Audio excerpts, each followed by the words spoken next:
Қайырлы күн баршаңызға. Бүгін сіздерге осындай ванильді манник пирогы рецептімен бөлісетін боламын. Менімен бірге болыңыздар.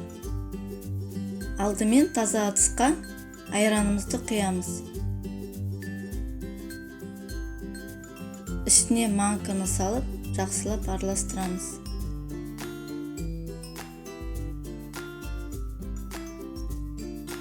Он минут бұқтырып қоямыз.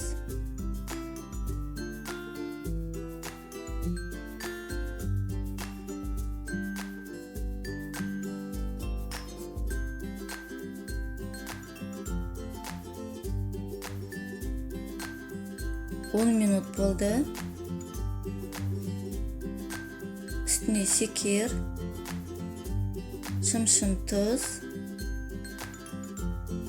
ванилин бір пачка және сұйық май құйып, жақсылап араластырамыз.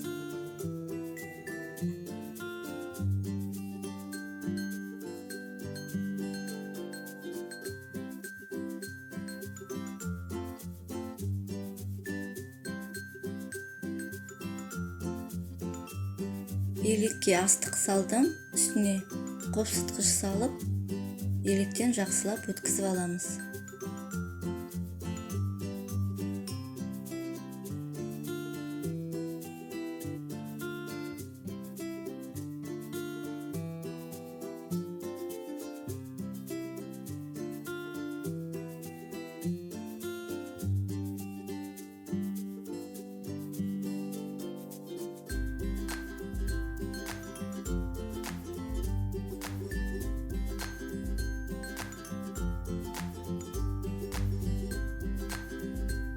Тестіні формаға құйып шығамыз.